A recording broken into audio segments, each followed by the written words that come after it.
Come on through, Cookie. I want to put my soapbox. That's basically it. Let's talk about drag and all its forms.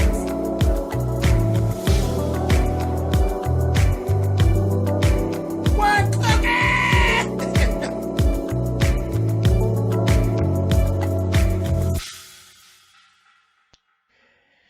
Hey guys, thanks so much for clicking on the video. This is actually going to be my review for Love and Hip Hop New York. This is season 7, episode 3. We start right off with Kimella and Joel.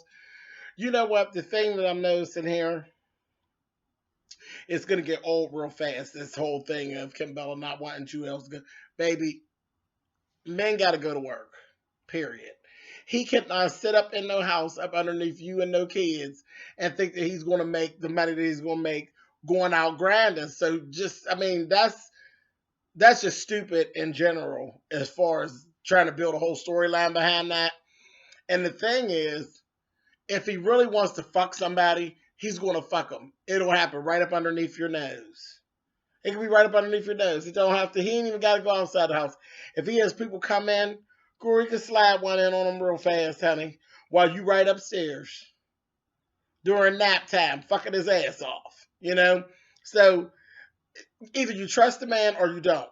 And the thing is that I've seen with Kimella, you ain't practicing what you preach, because later on in the episode, she sat down with Jay and tried to console Jay and give Jay advice about all the shit with Snoop. And you're telling her how she got to just learn to accept Snoop's celebrity status and this, that, thing, and the other. Honey, that ain't the life you live. You ain't just accepted it. You want to sit on his lap while he produced songs, which is the same thing she wants to do to Snoop. So practice what you preach, Kimella, and quit trying to play with us with this storyline, because it's getting old real quick. 3 weeks in, that shit's old and I'm tired of it. Moving on. Okay. So, Sky and Drewski, a mess. Sky undoubtedly lost like 60 pounds. She does look great. She has a business that she's trying to do called Stripping Fitness. So, it's basically like stripping and working out, you know, because stripping is a workout and pole dancing and all of that. So, she basically is like a strip club environment, and she wants to have, you know, women come in. Bright idea. It's a good idea. Women would go for it. So, let's talk about Drewski and Bianca. So Sky has already put it down. That bitch, she ain't stupid. She's like, if you feel like there's a problem, then there's a problem. Bianca's a problem. So from the door, she ain't for the bullshit. She ain't buying into the bullshit. She ain't trying to hear that shit. Get rid of this bitch, and don't let this bitch bring no problems to my front door. And that's it. And as we've seen in Bianca's shit, Bianca's a very... I like Bianca. I think she's cute, but bitch is out of order. She's out of order. She's very much willing to be the other girl trying to steal the man. Real tacky. She real out there with it. Real disrespectful with it, you know? So Sky's really dead on her motherfucking job, but Drewski's an old disrespectful motherfucker on both hands. He basically is playing Bianca, and who would get played by Albino Smurf? You know, like, girl, seriously? You're letting him play that? I mean, he's playing her. She calls him, she put her on the speaker, she's singing a song to him and shit over the phone, and Sky done heard it. Just playing her. Just a stone cold playing her. Who the fuck gets played by Albino Smurf? I just want somebody to tell me. But anyway, he says very much, you know, I don't want her. I just want her on this track. He just puts it out there. He don't really want Bianca, but he be all up in her face, and she kissed it on him, rub it on him, and carried on. But he puts it right out there that he don't want her, and she looks so motherfucking foolish as we're watching on. Don't get played by Albino Smurf, bitch. Anyway, so later on, we got Judy and Yandy actually sitting down.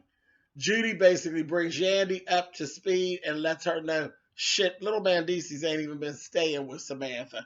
Little Mandisi's been literally with Judy Kim all the time.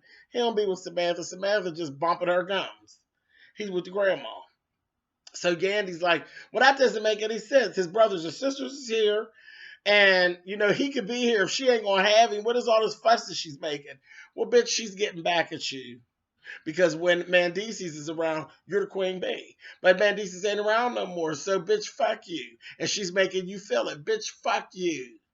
But you know what? A bitch can never tell me fuck me about her baby. And I got two of my own. Do you know how many different ways that I would explain in detail that Samantha could take little Mendices and shove him straight up her ass? Are you kidding me? But anyway, both of them is out of order, because don't nobody really care too much. What I see is all me, me, me, me, me. I don't really think anybody's really all that concerned about little Mendices. And as far as the kids being together, child please, there's a whole nother baby. And we seen his mama in this episode. Don't nobody be with him. Where's he at? He or she. I don't even know if it's a boy or a girl. I think it's a boy. But it's the baby's about the same age as Yandy's oldest child. Well, what about that one? Child, this is some foolishness. This is all about being the queen in Mendices' eyes. Mendices is in jail. Who gives a fuck? There's probably a whole different queen in Mendices' eyes. Anyway, moving on. Okay, so then we got Sky and Mariah Lynn gets together. Sky ends up telling Mariah Lynn they're friends. Oh yeah, Drewski got this song, and I want to present him. I want you to do the hook. So throughout the episode, everybody figures out that it's Bianca, this thing, that thing, and the other. They all end up at Sky's release party, her launch party together for the stripping fitness. And of course, Mariah Lynn and Bianca are friends, right? So, and Mariah Lynn ain't shit. She really ain't that. And what is that blue hair? Horrible. She looks nice in her confessionals. Looks like a nice little white chick. But that blue hair, that shit's fucking horrible. She looks ridiculous. She's giving me dumpster cunt with that blue hair and shit. I just hate it.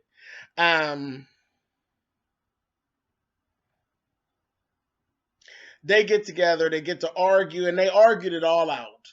Bianca's like, first of all, Bianca shouldn't even been there. She shouldn't even been there because y'all already got beef. But she comes and they got beef and they end up beefing. Cardi B's there. Cardi was a motherfucking agitator the whole time. Cardi's up in the midst of the shit. So how do you know he don't want some chocolate? How do you know? How you know he don't want some chocolate? I said, Cardi B is a mess. And she gonna say, I love to instigate. Yeah, we see, bitch. But it was at a point, it was literally like Cardi B and Bianca against Sky, and Mariah Lynn's just sitting back. And then in her confessional, she basically lets us know, if I'm forced to choose, I'll smack the shit out of Sky. I was like, oh, okay, Mariah Lynn. All right, girl. Shady. And I said, I would love to be a fly on the wall when Sky watched the shit back like we did and how she feels. I would love to know how she feels about Bianca's standpoint when she's supposed to be her friend. That's some fucked up shit. But anyway, so all that went down. They're going to call Drewski over. He's still just kind of, Bianca should feel stupid when it comes to him. Really. Alabama Smurf is too much. Bianca called, Cardi B called, but she gonna say, oh, you a mess just like these black guys. Because she wants the chocolate and all of that. And you were real messy. And you be all up in her face. And you got her thinking that she don't call you, but you do be calling my girl. I said, damn, Cardi. She was instigating her ass off. So that was all a big old mess. Okay, so fuck them. Let's go back to, we got Samantha. Erica's the other baby's mama. That's her name. Her and Kim. So the three of them got together. And they were having this whole conversation about how they wanted to do this. They wanted to confront Judy. They wanted to confront Judy without Yandy being there and get everything all out in the open, because they just were saying that Judy was just starting trouble. So I'm like, Okay, whatever. Because they felt like they could get something done with Judy that they couldn't get done with Yandy. And Kim still don't like Judy. Kim's like, Judy is the problem. Judy's the whatever.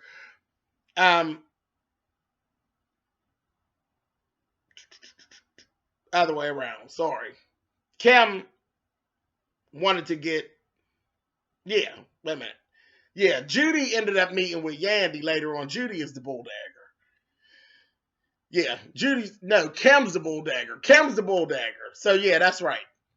Kim thinks that Judy is the problem. Kim and Yandy met up earlier in the program, and Kim ended up flipping the motherfucking table over on Yandy, like Teresa Giudice, or Giudice, whatever she is being this week. But yeah, she got all mad. This is bullshit, and flipped the table and shit. It's a mess. So they said, okay, let's get all this shit together. So they ended up getting a meeting together, and it was Kim, Erica, and Samantha, and then Judy comes. So they're all sitting down. Fucking Kim, throughout this episode, they kept showing Kim in her confessional. And the reason why I said she's the bulldog, she's dressed up in this whole suit. And then she got her hair, because usually her hair be pulled back in the ponytail. She had her hair in a wrap with a part down the middle. And I was just looking at her, and I said, if she don't look like the ring bearer at a damn wedding, like the little boy, ring bearer at a wedding. It was so funny. The little suit was all crisp. I said, look at her. Ridiculous. It was just giving me a lot of something. I was like, girl, you are too much. And why is she always so dressed up? Girl, go ahead. But anyway, so they are sitting there, and they're kind of going at it. Samantha talks to Judy crazy. Mandisi's mother. Samantha just cusses her out and carries on. I said, that bitch wasn't doing none of that shit when Mandisi's was out. Kim, she never, now Kim and Judy would go at it, but Samantha did not cuss Judy the fuck out like this when Mandisi's was out with his foot on the pavement, because I think he would have smacked the shit out of her. But anyway, she was doing that thing. She was just going at Judy. Told Judy she full of shit and this, that thing, and the other, and on and on and on. So they're in the midst of going arguing, and Kim gets to saying, oh, my chest, oh, my chest.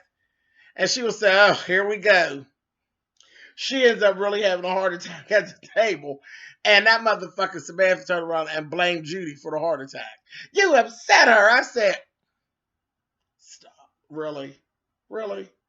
And Erica, I was just peeping her. She hates Yandy. Erica literally hates Yandy. She don't have no use for Yandy. And she just was like playing in the back. And she's cool with Judy. You can tell she's cool with Judy, but she wants to be in the shit she wants to be in the Samantha and Kim versus Yandy, but she's cool with Judy, so she was just playing the back. I said, oh, this is just too much. Too much. But anyway, that's basically what all went on with this episode. So we'll see. Yeah, we'll see what happens going forward. I'm sure Cardi will continue to instigate until somebody eventually starts fighting. That's what we're waiting on. All right, y'all. Later.